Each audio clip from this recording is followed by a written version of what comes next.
నిత్యావసర వస్తువుల ధరల పెంపుతో ఇబ్బందిగా ఉందని హోటల్ యజమానులు లబోదిబోమంటున్నారు.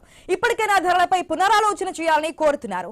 కమర్షియల్ గ్యాస్ ధరల పెంపుతోనే ఇబ్బంది పడుతున్నామంటున్నారు. పెట్రోల్ డీజిల్ ధరలు కూడా పెరిగితే సామాన్యుడి పరిస్థితి ఏంటని ప్రశ్నిస్తున్నారు. దీనిపై మరింత సమాచారం మా ప్రతినిధి రాజేష్ అందిస్తారు. రోజు రోజుకి పెరుగుతున్న ధరలు ఓ పక్క పెట్రోల్ డీజిల్ వీటన్నిటికన్నా మరో పక్క ఏవైతే మనం వినియోగదారులు వినియోగించే గ్యాస్ ధరలు పెంపు ఒకవైపు అయితే నిత్యం వాడే ఏవైతే కమర్షియల్ గ్యాస్ సిలిండర్ సంబంధించి ఇది హోటల్స్కి వీటికి వాడతారు.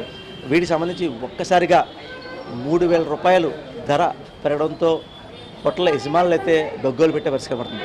ప్రస్తుతం మనం కాకినాడ జిల్లా కాకినాడతో ఎంతోమంది తెలిసిన సుబ్బ హోటల్లో మనం ఉన్నాము. వారిని అడిగి మరింత సమాచారం తీసుకునే ప్రయత్నం కూడా చేద్దాం. సార్ చెప్పండి, ఇప్పుడు మనం చూస్తున్నాం అంటే గ్యాస్ ధరలు మొన్నటి రోజు చూసుకుంటే కమర్షియల్ సంబంధించి ఒక ధర, ఏవైతే వినియోగదారులు రెసిడెన్షియల్ సంబంధించి ధరలు పెరిగినాయి. 1,995 రూపాయలు ఒక్కసారిగా పెరిగిన ధర. అప్పటికే ఎవరైతే హోటల్ యజమానులు ఇబ్బంది పడే పరిస్థితి ఉంది. దాని డబల్ ఈరోజు చూసుకుంటే 2,990 రూపాయలు, అంటే సుమారు 3,000 రూపాయలు, 3,300 రూపాయలు ఒక్కసారి ధర పెరిగింది. ఈ ఒక్కసారికి ఈ ధర ఒక హోటల్ యజమానికి భారం అంటారా? చాలా భారం అండి ఇది. అంటే ఇప్పుడు గ్యాస్ ధర చూసుకుంటే గత 3 నెలలతో పోల్చుకుంటే కనుక ఇప్పుడు డబల్ అయిందండి. ఈ డబల్ అవ్వడం వల్ల అంటే ఈ ఖర్చు మనం ఎక్కడ తగ్గించాలో కూడా అర్థం మనకి యాక్చువల్గా.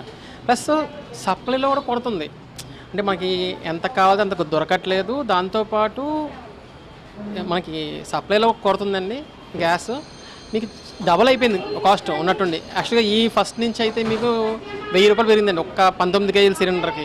నిత్యావసర వస్తువులు, కిరాణా ఇదంతా కూడా ఒక ధర పెరుగుతుంది. ఒక పక్క గ్యాస్ ఇవన్నీ పెరుగుతున్నాయి, ఇవన్నీ పెరిగాయి అని చెప్పి హోటల్ మూసేస్తే రోజు వచ్చే మా లేబర్ కూడా ఒకసారిగా బయటకు వెళ్ళే ఛాన్స్ ఉంది. దానివల్ల ముఖ్యంగా లేబర్ భయపడి కూడా మీ హోటల్ తీయాల్సిన పరిస్థితి వస్తున్నారు. నిజమేనంటారా? నిజమేనండి. యాక్చువల్గా అంటే మీకు రేట్లు పెరుగుతున్నాయి, ఓకే బాగానే ఉంది. ఎంత రేటు పెంచినా కానీ హోటల్ యాజ్ ఎ హోటలీర్ మేము ఇంచుమించు ఒక 3-4 నెలల నుంచి విపరీతమైన నష్టాల్లో చేస్తున్నాము. ఇప్పుడు ఇంకా నష్టాలు పెరిగే ఛాన్స్ అయితే ఉంది. సో మేము ఎంతకాలం మోయగలం ఈ భారాన్ని? మేము మోయలేము. మేము మోయలేకపోతే రేపొద్దున మూతపడితే కనుక కార్మికులకి నష్టమే. సో దీన్ని ఎంతవరకు పరిగణలో తీసుకొని ఎక్కడ కట్టడి చేయాలో ప్రభుత్వం ఆలోచించాలని మేము కోరుచున్నాం. చూసాం మన తమిళనాడు, పుదుచ్చేరి ఎన్నికలు చూసాం. ఎన్నికలు అయిపోయాక ఆటోమేటిక్గా ధరలు పెరిగిపోతాయని చెప్పారు. అలాగే అంటే ఒక్కసారిగా 1,500 రూపాయలు ఉన్న సిలిండరు 1995 అయింది. ఈరోజు చూసుకున్నాం అంటే 3 రోజుల క్రితం కూడా ఎన్నికలు అయింది. వాళ్ళు మనం అనుకున్నట్టే 3,300 రూపాయలు ఇప్పుడు కమర్షియల్ గ్యాస్ సిలిండర్ అయిపోయింది. మరి ఇదంతా కూడా అంటే ఒక్కసారిగా గ్యాసే కాదు, అంటే వినియోగదారులు వాడే గ్యాస్ కానీ పెట్రోల్ డీజిల్ కానీ ఇదంతా పెరిగిపోతున్నాయి. ఇప్పటికైనా కేంద్ర రాష్ట్ర ప్రభుత్వాలు ఎటువంటి నిర్ణయం తీసుకుంటే బాగుంటుంది?